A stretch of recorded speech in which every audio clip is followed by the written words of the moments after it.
Hello, my self Ranjan Kumar आपको ज्ञान विज्ञान के इस प्यारे से यूट्यूब चैनल पर फिर से स्वागत करता हूं। जैसा कि हम पिछले लेक्चर यानी कि पिछले वीडियो में हम आपको बताए थे कि जो भी chapter body fluid and circulation से पहले है ह्यूमन फिजियोलॉजी में, हम उनको पूरा करा देंगे। तो उन्हीं बात को ध्यान रखते हुए आज हम लोग पिछला चैप्टर जो कि है breathing and gas off exchange को कराएंगे। तो ये चैप्टर हम लगभग 2 लेक्चर में कराएंगे। तो आज हम लोग आधा कराएंगे और अगला लेक्चर में हम लोग आधे पार्ट को देखेंगे। तो चलिए अपने चैप्टर की ओर चलते हैं। तो चैप्टर का नाम है श्वसन एवं गैसों का विनिमय, यानी कि breathing and gas off exchange. Breathing and gas off exchange. तो इस चैप्टर में हम क्या क्या पढ़ेंगे, सबसे पहले देख लीजिए कि इस चैप्टर में हम क्या क्या पढ़ेंगे। तो इस चैप्टर में हम सबसे पहले आपको पढ़ाएंगे ब्रीदिंग एंड सेलुलर रेस्पिरेशन। उसके बाद हम लोग पढ़ाएंगे टाइप्स ऑफ सेलुलर रेस्पिरेशन। अगला टॉपिक रहेगा ह्यूमन रेस्पिरेटरी सिस्टम। फिर पढ़ाएंगे कंडक्टिंग पार्ट है रेस्पिरेटरी पार्ट पढ़ाएंगे। उसके बाद पढ़ाएंगे process of gas off exchange in your body. फिर लोकेशन ऑफ लंग्स बताएंगे कि लंग्स कहाँ पे पाया जाता है। उसके बाद बताएंगे गैसियस एक्सचेंज इन इनवर्टिब्रा में, बताएंगे कि क्या कैसे होगा। उसके बाद इस चैप्टर में हम लोग और देखेंगे इंस्पायरेशन देखेंगे, एक्सपायरेशन देखेंगे। इंस्पायरेशन एक्सपायरेशन देखेंगे, लंग्स वॉल्यूम देखेंगे एंड कैपेसिटी देखेंगे। एक्सटर्नल रेस्पिरेशन देखेंगे, इंटरनल रेस्पिरेशन देखेंगे। Transportation of gas in blood में देखेंगे कि ब्लड में कैसे गैस का ट्रांसपोर्टेशन होता है। उसके बाद फिर हम लोग आर्टिफिशियल रेस्पिरेशन देखेंगे कि अगर लंग्स प्रॉपर तो बाहर से कैसे लगाएंगे। और फिर अंत में हम लोग देखेंगे रेस्पिरेटरी डिसऑर्डर, जैसे हर एक चैप्टर में डिसऑर्डर। तो चलिए, चैप्टर का नाम है, चैप्टर का क्या नाम था? चैप्टर का नाम था breathing and gas off exchange of gas. तो चैप्टर का नाम है breathing and exchange of gas. तो ब्रीदिंग का क्या मतलब होगा, ब्रीदिंग का क्या मतलब है, और रेस्पिरेशन का क्या मतलब है। यहाँ पे 2 वर्ड आएगा, एक आएगा ब्रीदिंग, एक आएगा ब्रीदिंग और एक आएगा रेस्पिरेशन। इन दोनों वर्ड का मतलब क्या है? तो सबसे पहले हम यही 2 टॉपिक को समझेंगे कि ब्रीदिंग क्या है और रेस्पिरेशन क्या है। तो चलिए अपने टॉपिक की ओर चलते हैं। ब्रीदिंग और रेस्पिरेशन में सबसे पहले हम अंतर देखते हैं, ब्रीदिंग एंड रेस्पिरेशन में अंतर। तो ब्रीदिंग क्या है? ब्रीदिंग क्या है? जब हम लोग सांस लेते हैं और छोड़ते हैं उसी को हम लोग ब्रीदिंग कहते हैं। ले रहे हैं तो ब्रीद इन और छोड़ रहे हैं तो ब्रीद आउट। और रेस्पिरेशन, जो हम सांस लिए, जो हम जैसे ऑक्सीजन लेंगे और CO2 छोड़ेंगे, तो इस ऑक्सीजन का यूटिलाइजेशन किस प्रोसेस में होगा? रेस्पिरेशन की प्रक्रिया में होगा। यानी कि कह सकते हैं कि रेस्पिरेशन सेल में होगा। यूज कहाँ पे होता है? जैसे मान लीजिए कि हम जो खाना खाए तो खाना से हमको ग्लूकोज मिला, क्या मिला? ग्लूकोज। इस ग्लूकोज से हमको ATP बनाने के लिए हमको क्या चाहिए? O2 चाहिए। क्या चाहिए? O2। तो इस O2 का यूटिलाइजेशन कहाँ पे हो रहा है? एक ग्लूकोज से एनर्जी कहाँ पे बनता है? एक सेल में बनता है। कहाँ पे बनता है? एक सेल में। तो हम लोग कह सकते हैं कि सेलुलर रेस्पिरेशन सेल के अंदर ग्लूकोज को तोड़कर बनता है। यानी कि एक ग्लूकोज से हम 38 ATP बना रहे हैं, तो क्या है? सांस ले रहे हैं, नोज से सांस ले रहे हैं, तो उसको हम क्या कहेंगे? ब्रीदिंग। यानी कि वायु को अंदर लेना और बाहर निकालना क्या है? ब्रीदिंग। ब्रीदिंग क्या है? सांस ले रहे हैं और छोड़ रहे हैं तो क्या है? ब्रीदिंग। और जो सांस हम ले रहे हैं और उसका जब यूटिलाइजेशन करेंगे तो उसको हम क्या कहेंगे? रेस्पिरेशन। क्या कहेंगे? रेस्पिरेशन। जब हम यूटिलाइजेशन करेंगे तो O2 का उपयोग होकर क्या बना, एटीपी। बाई प्रोडक्ट में क्या बनेगा, CO2। अब इस CO2 को हम बाहर निकालेंगे तो उसको क्या कहेंगे, ब्रीदिंग कहेंगे। तो ब्रीदिंग में कौन हो जाएगा, ब्रीथ आउट हो जाएगा। यह एक फिजिकल प्रोसेस है। फिजिकल प्रोसेस मतलब जब हम सांस ले रहे हैं तो डायफ्राम एक्सपेंड कर रहा है, बाहर जा रहा है, डायफ्राम नीचे जा रहा है, रिब्स बाहर जा रहा है। तो एक फिजिकल प्रोसेस है, मतलब मसल, ऑर्गन, बोन शामिल है इसमें। और ये है एक बायोकेमिकल प्रोसेस। बायोकेमिकल एक केमिकल हो रहा है, ग्लूकोज हम तोड़ रहे हैं, ग्लूकोज को क्या कर रहे हैं, क्या कर रहे हैं, तोड़ रहे हैं। इसको तोड़ के क्या बना रहे हैं, एटीपी बना रहे हैं।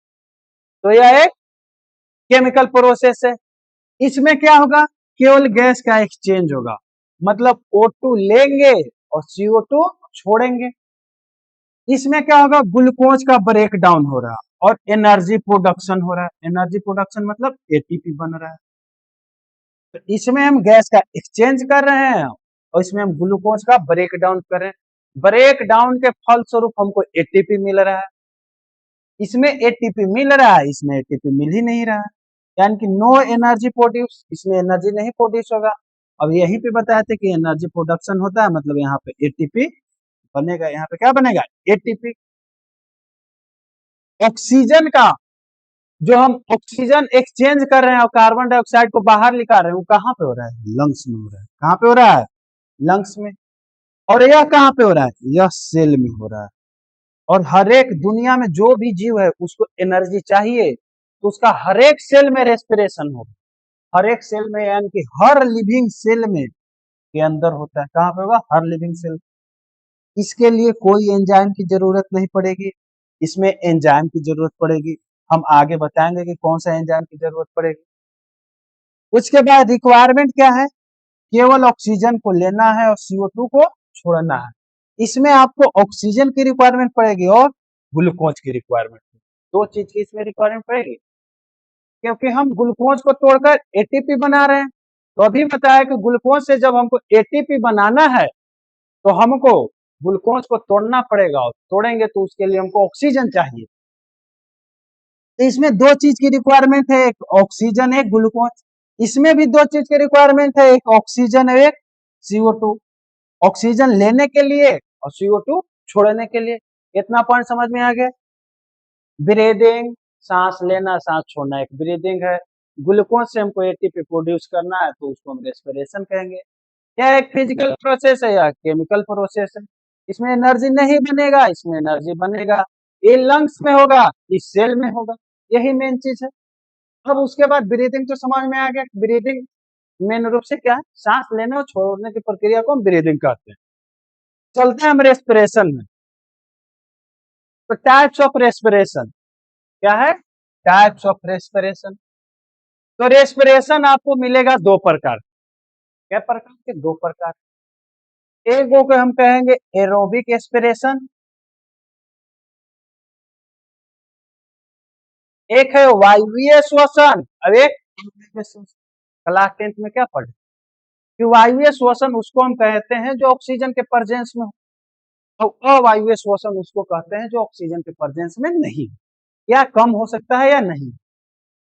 तो अवायवीय यानी एरोबिक रेस्पिरेशन किसको कहेंगे, जब किसी जीव में फूड का ब्रेक डाउन ऑक्सीजन के प्रेजेंस में होता है। यह लाइन यहाँ पे इंपॉर्टेंट है।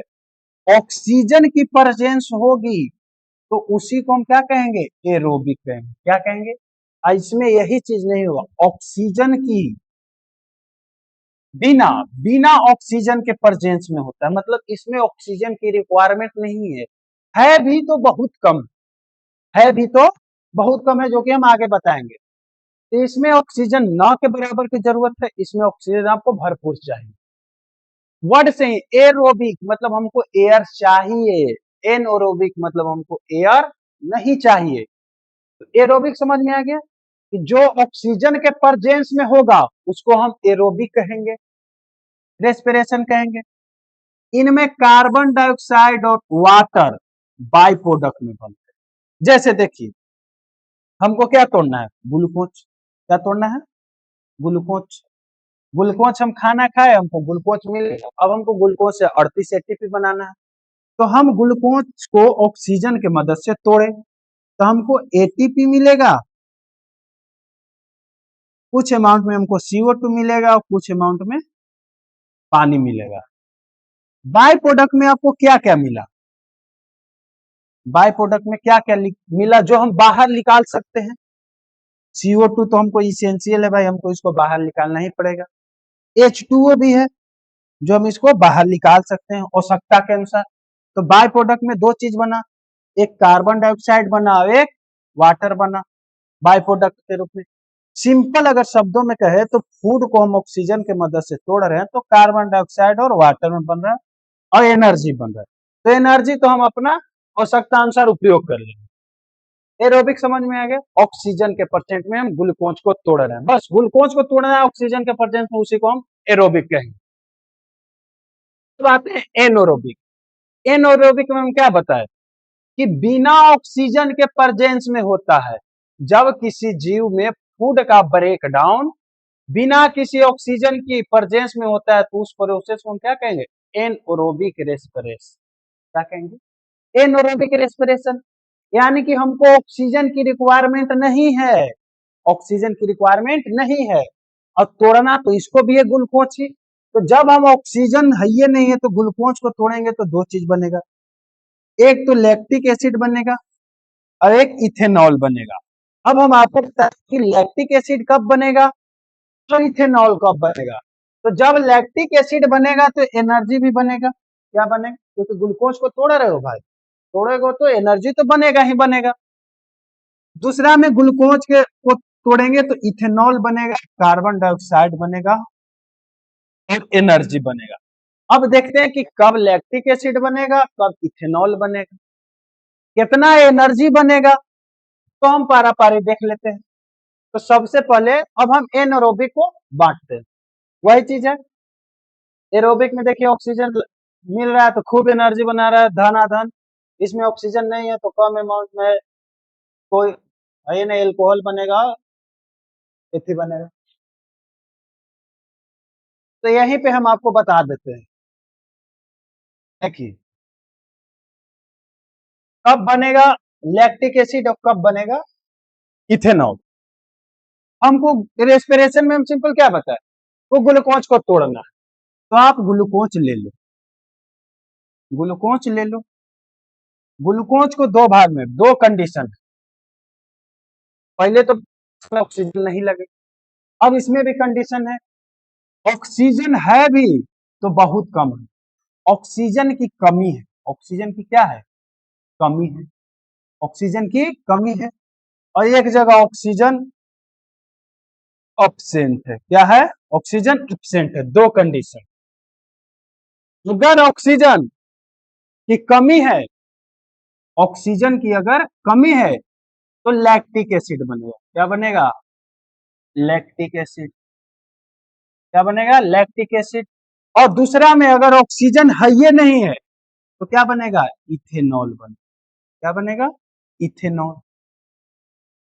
इसमें एनर्जी कुछ ज्यादा बनेगा, मोर एटीपी बनेगा कंपेयर टू जिसमें ऑक्सीजन नहीं। इसमें भी एटीपी बनेगा लेकिन लेस बनेगा। एटीपी क्या बनेगा, लेस, मतलब कम बनेगा।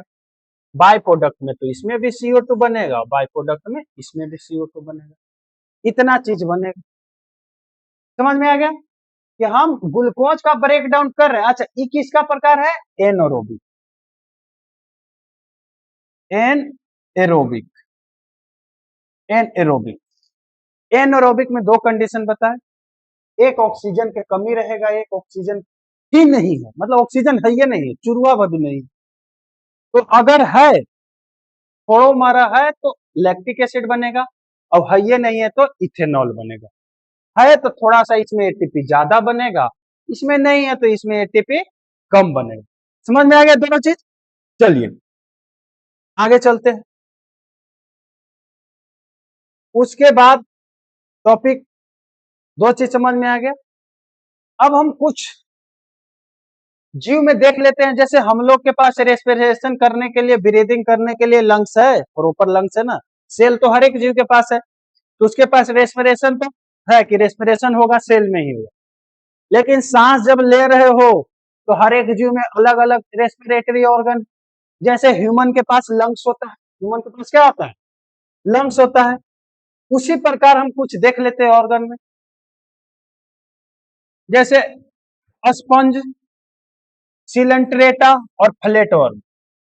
ये पानी के बहाव से गैस का आदान प्रदान करते हैं। मतलब अगर जिस डायरेक्शन में वाटर का प्रवाह हो रहा है उसी डायरेक्शन में ये मोड़ के अपना गैस का एक्सचेंज कर लेता है। मान लो कि अगर इस डायरेक्शन में वाटर का फ्लो हो रहा है तो इसी डायरेक्शन में गैस का एक्सचेंज भी। अर्थवॉर्म, जिसको हम केंचुआ कहते हैं, देहाती भाषा में केंचुआ, केंचुआ है चेरा जो मछली बझाता है। अर्थवॉर्म अपनी गीली त्वचा मॉइस्ट क्यूटिकल से सांस लेता है। मतलब अगर मान लो कि ए केंचुआ है, ऐसे ऐसे है, तो इसका जो लेयर है, स्किन है बाहरी, ये गीला होता है, क्या होता है, गीला, और यही से अपना गैस का एक्सचेंज कर ले रहा है, मतलब O2 दे रहा है और CO2 निकाल रहा है, यही से कर दे रहा है। इंसेक्ट, अगला पॉइंट है इंसेक्ट। इंसेक्ट मतलब कीड़ा मकोड़ा, क्या है, कीड़ा मकोड़ा। इंसेक्ट शरीर से बनी छोटी छोटी नली होती है। मतलब एक मान लो कि ऐसे इंसेक्ट है, इसी में जाल बना हुआ रहता है, इसी में ऐसे पाइप बना हुआ है, और इसी के थ्रू हवा गए और चेंज होके बाहर निकल जाती है। इसमें क्या ले, शरीर में बनी छोटी छोटी नली का, यानी कि जिसको ट्रैकियल ट्यूब से कहते हैं, से हवा अंदर जाती है और गैस का एक्सचेंज प्रदान होती है। मतलब मान लो कि उस इंसेक्ट में ऐसे खिड़की लगा हुआ है और वैसे हवा गया और हवा जाके अंदर से ही एक्सचेंज होके निकल गया बाहर। तो ये किसमें होता है, इंसेक्ट में। किसमें होता है, इंसेक्ट में। अब आया गिल्स। गिल्स तो पते हैं मछली में, क्या है, मछली में। जलीय जीव जैसे ऑर्थोपोडा, मोलस्कस, फिश में गिल्स से होते हैं। सांस लेने के लिए बने एक खास ऑर्गन है, जैसे हम लोग के पास एक खास ऑर्गन है लंग्स, उसी के पास जलीय जीव में रहने वाले के पास क्या होगा, गिल्स। लंग्स पता है, ये रेप्टाइल्स में होगा, हम लोग में है, मैमल्स में है, फेफड़ा होता है। एम्फीबियन फरोगे अपनी त्वचा और लंग्स दोनों से लेते हैं, क्योंकि जल में भी रहते हैं और सतह पर भी रहते हैं, तो इसके पास दोनों चीज होगा, गिल्स भी होगा, मतलब लंग से भी लेगा और स्किन से भी लेगा, लंग से भी लेगा और स्किन से भी। किले याद करने वाला डाटा वाला चीज है, कॉपी में नोट कर लीजिएगा। अब हम थोड़ा सबसे पहले ओवरव्यू समझ लेते हैं इस चैप्टर में कि कैसे पाथवे है, जब हम सांस ले रहे हैं तो इसका पाथवे क्या है। तो देखिए, सांस ले रहे हैं तो सांस पहले जा कहाँ रहा है, नीचे, कहाँ जा रहा है, नीचे। तो ऑक्सीजन का पाथवे कहाँ है, नोज से लेकर लंग्स तक। कहाँ है, नोज से लंग्स तक। कार्बन डाइऑक्साइड हम निकाल रहे हैं तो कार्बन डाइऑक्साइड का पाथवे क्या हो जाएगा, lungs to nose, lungs to nose. दो चीज पहले समझ में आया, सांस ले रहे हैं तो नाक से लंग्स तक, सांस छोड़ रहे हैं तो कार्बन डाइऑक्साइड लंग्स से कहां जाएगा, बाहर जाएगा, तो लंग्स टू नोज, दो चीज। अब हम थोड़ा ओवरव्यू समझते हैं कि कहां से हवा इंटर कर रहा है। तो इसको क्या कहते हैं, नाक। तो इंटर करेगा नोज से या माउथ से, दो जगह से इंटर करेगा। इतना आपको सब लोग को पता होगा, इसको नोज कहते हैं। नोज के बाद आएगा नोज, नेजल कैविटी, क्या आएगा, नेजल कैविटी। नेजल कैविटी के बाद आएगा नेजोफेरिंक्स, क्या आएगा, नेजोफेरिंक्स। नेजोफेरिंक्स के बाद है एपिग्लोटिस, जो कि एयर और फूड के भोजन को पाथवे देता है, मतलब अलग अलग करता है। उसके बाद आएगा लेरिंग्स, उसके बाद क्या आएगा, लेरिंग्स। उसके बाद आएगा trachea, this is the trachea, this is the trachea. उसके बाद आएगा ब्रोंकस, उसके बाद क्या आएगा, ब्रोंकस। और फिर ब्रोंकस के बाद क्या मिलेगा, ब्रोंक्यूल मिलेगा, क्या मिलेगा, ब्रोंक्यूल। देख रहे हैं, ब्रोंकस दो भागों में डिवाइड हो गया। और नीचे है डायफ्राम, नीचे क्या है, डायफ्राम। इसको और डिटेल में पढ़ेंगे, बस ओवरव्यू है। तो एयर का पाथवे देखिए, एयर कहां से एंट्री किया, तो एंट्री किया भैया नाक से। तो या तो नॉस्ट्रिल लिख सकते हो या तो माउथ लिख सकते हो, लेकिन जो एयर इंटर करने के लिए मेन रूप से बनाया गया है नाक, लेकिन हम सांस माउथ से भी लेते हैं, तो दो जगह से एंट्री कर सकते हैं। तो पहला है नसिका छिद्र, जिसको नॉस्ट्रिल कहते हैं। नॉस्ट्रिल के बाद अब हवा जाएगा कहाँ, ये दिखाई दे रहा है, ये दो छेद है, ये अब नेजल पासेज है। तो नॉस्ट्रिल के बाद जाएगा नेजल पासेज में। कहाँ जाएगा, नेजल पैसेज में। अब नेजल पैसेज के बाद अंदर गुफा है, कैविटी है, जिसको हम कहते हैं नेजल कैविटी। क्या कहते हैं, नेजल कैविटी। तो नोस्ट्रिल के बाद आएगा नेजल पासेज, नेजल पासेज के बाद आपको आएगा नेजल कैविटी, नेजल कैविटी के बाद आएगा आपको नेजोफेरिंक्स। क्या आएगा, नेजोफेरिंक्स। और नेजोफेरिंक्स के बाद आएगा लैरिंक्स, जिसको वॉइस बॉक्स कहते हैं। दिस इज द लैरिंक्स से वॉइस बॉक्स। उसके बाद आया विंड पाइप, जिसको हम ट्रैकिया कहते हैं। क्या कहते हैं, ट्रैकिया। इसोफेगस को फूड पाइप कहते हैं, ट्रैकिया को विंड पाइप कहते हैं। उसके बाद ट्रैकिया दो भागों में भैया डिवाइड हो गया, जिसको हम ब्रोंकियाई कहे या ब्रोंकस कहे। एक लेफ्ट जाएगा, एक राइट जाएगा, दो भागों में यहां से आया, डिवाइड हो गया। उसके बाद आएगा ब्रोंक्यूल। अब ब्रोंक्यूल के अंत में क्या आएगा, एल्वोलाई। समझ में आया। नोस्ट्रेल नाक, नाक के रास्ता, जिसको नेजल पैसेज, नेजल पैसेज आगे आगे जाके खुला हो, उसको हम कहें नेजल कैविटी। नेजल कैविटी के बाद आया नेजोफेरिंक्स, नेजोफेरिंक्स के बाद आया वॉइस बॉक्स, वॉइस बॉक्स के बाद आया विंड पाइप, विंड पाइप के बाद आया राइट और लेफ्ट, राइट और लेफ्ट के बाद आएगा ब्रोंक्यूल, और ब्रोंक्यूल के बाद आया एल्वोलाई। ये पाथवे है, ऐसे एयर इंटर करेगा। तो अगर हम नीचे आ रहे हैं तो ऑक्सीजन इंटर करेगा, और यही रास्ता से अगर हम ऊपर जाएंगे तो CO2 बाहर निकलेगा, CO2 बाहर निकलेगा। इसमें कहा जाएगा O2 नीचे। दो चीज समझ में, यही पाथवे ऑक्सीजन का भी है, यही पाथवे कार्बन डाइऑक्साइड का भी है, लेकिन बस डायरेक्शन का अंतर है भैया। ये वेक्टर है, फिजिक्स वाला चीज आ गया कि नीचे में है जा रहे हैं, ऑक्सीजन होगा, अब बस वही पाथवे के ऊपर में कर दिए तो CO2 हो गया। तो ए हुआ इसका डाउनवर्ड, ये कौन है डाउनवर्ड, ये क्या है अपवर्ड। क्या है, अपवर्ड। दो चीज समझ में आ गया। चलिए देखिए, नोस्ट्रिल, नोस्ट्रिल के बाद नेजल पैसेज, नेजल के पैसेज के बाद नेजल कैविटी हो जाएगा, नेजल कैविटी के बाद लैरिंक्स, ट्रैकिया, फिर ब्रोंकस, फिर ब्रोंक्यूल, एल्वोलाई, इसके थ्रू जाएगा। अब हम लोग आगे देखते हैं, पारा पारी देखते हैं कि नाक से हो रहा है तो नाक में क्या क्या हो। तो सबसे पहले है हवा। इंटर कहां से किया, नोस्ट्रिल से। इंटर कहां से किया, ई नकवा के छेदवा से किया, ई नाक से छेद से किया, जिसको हम नोस्ट्रिल कहते हैं, या हिंदी में नाक का छिद्र। हमारे पास नाक का छिद्र कितना है, दो, एक ई है और एक ई है, दो चीज है भैया। तो ये है नोस्ट्रिल। अब नोस्ट्रिल के बाद बताए थे आपको नेजल पासेज। क्या है, नेजल पासेज, यानी कि यहां से सांस ले लिए तब अंदर गया, जिसे हम इसको नेजल पासेज कर दिए, मतलब रास्ता। उसके बाद आएगा नेजल सेप्टम।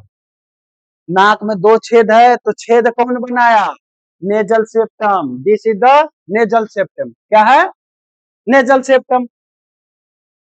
अब बताइए इस नेजल पासेज में क्या क्या है, हेयर मिल रहा है, हेयर मिला, उसमें थोड़ा सा म्यूकस होगा, जो जो भी धूल कण गया उसको पकड़ेगा और हेयर पकड़ेगा। तो इसमें दो चीज होगा, एक तो हेयर जो धूल के कणों को क्या करेगा, रोकेगा, धूल के कणों को रोकेगा।